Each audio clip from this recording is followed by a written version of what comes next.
up, you guys? Welcome back to my bookish world. I'm Alex, and today I'm going to be doing my January wrap-up, aka the first wrap-up of 2020.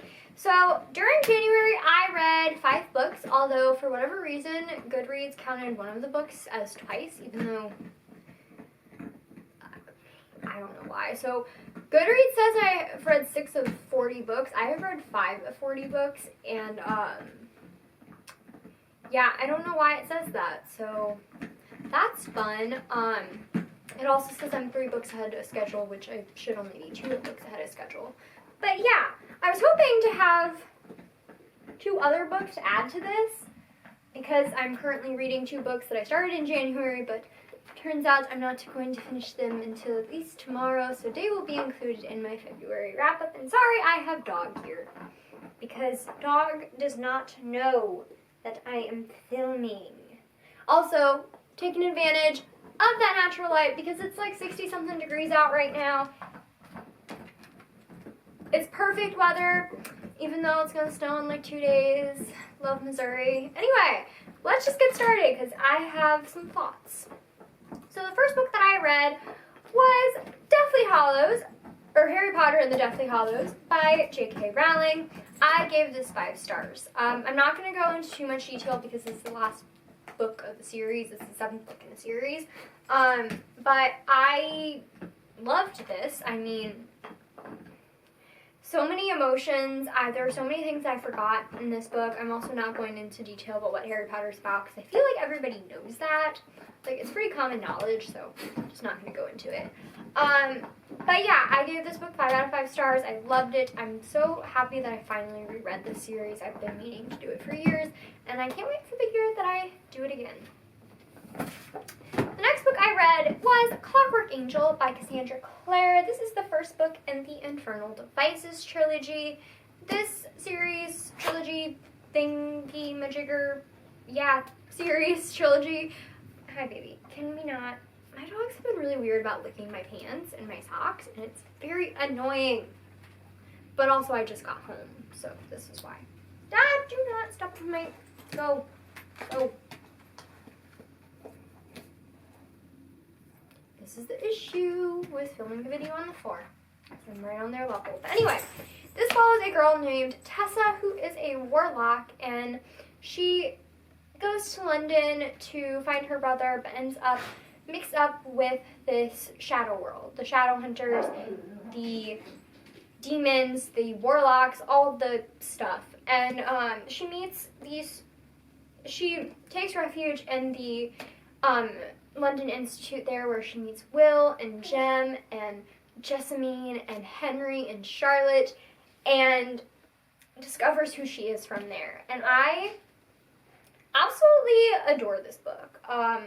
I think I gave this one 4 stars. I really loved it. It was not my absolute, favorite, but I think that was more just because we were getting into the story, we were learning more about the world and the characters, and so there weren't as many emotions, but there were still emotions. It was a lot, but I still loved it. Excuse you, miss. Okay. The next book that I read was The Night Country by Melissa Albert. This is the sequel to The Hazelwood. The Hazelwood follows a girl named Alice, whose grandmother is a very famous writer who wrote this book full of fairy tales called Tales from the Hinterland, and her mother gets taken by these hinterland creatures or something, and so she has to go back and find them, where she finds out really the truth about who she is and where she came from. And so The Night Country is just following her after that, and I don't really know how to explain it. But yeah, I really liked The Hazelwood. I think I also originally gave that one 5 stars. I just loved the imagery in it and the world building. I think it was wonderfully done.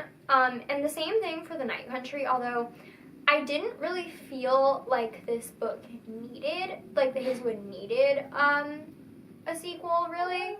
I felt like it was fine where it was. I'm hoping that it won't continue on because, like I said, I don't really think that there needs to be a continuation. I'm hoping it just stays as a duology. But other than that, I really did enjoy it, and I gave it 4 stars. I read was for class, so I did not give it a rating because I don't give class books that I read for class ratings, even though I'm taking an adolescent literature class, and so a lot of these books I'm really excited about. But the first book that I read, the book that I read for this class was The Outsiders by S.E. Hinton. If you don't know what this is about, are you an alien? Because this is like a staple, I feel like, for middle school and high schoolers. But anyway, this book follows a boy named Ponyboy who is a greaser and lives on the bad side of town in Oklahoma. And something happens where he gets in trouble fighting somebody on the like more well-off side, the Socs, and he has to go on the run. But yeah, it's just following him. It's a coming-of-age story. It's wonderful. Read it if you haven't. It's so short, and it's so beautifully written. And I think while it's good for high schoolers to read, it's also so nice for adults to read it, because I think in a way that everybody can relate to it. So yeah. Like I said, I didn't give this a rating, but I loved it. I mean, it's a classic, so yeah. And then the last book that I read in the month of January was Clockwork Prince by Cassandra Clare. This is book 2 in the Infernal Devices trilogy. I'm not going to go over the synopsis because I just did for Clockwork Angel, but this is just the sequel. I gave this one 5 stars because there were so many feels, and I loved it so much, and just there were so many emotions of the things that were happening, and I think I teared up a few times, and just, oh my gosh, I loved it so much. The story is so much more rich and so wonderful, and the love triangle, or like, technically it's a love triangle. The love triangle in this is wonderfully done, and just the world is so wonderful, and I loved it so much. So yeah, 5 stars, and yeah, that's it. So thank you for watching. I'm really happy with the 5 books that I read last month, even though it's not like a lot, but it's okay because I'm in school and I have to read like a book a week for my adolescent literature class, so it's fine. I'm reading a lot, and I'm going to be reading a lot even more like this month. I think in February I'm going to be reading like close to 7 books, and I'm pretty excited. So yeah, stop. Do you see this? I know. They're so happy to have me home, but they're so annoying. Okay, well, thank you for watching. Don't forget to comment, like, and subscribe. Comment down what you guys read this month and what you guys thought of it, or if you have read any of these books and what you thought of them. And I will see you guys next time. Goodbye!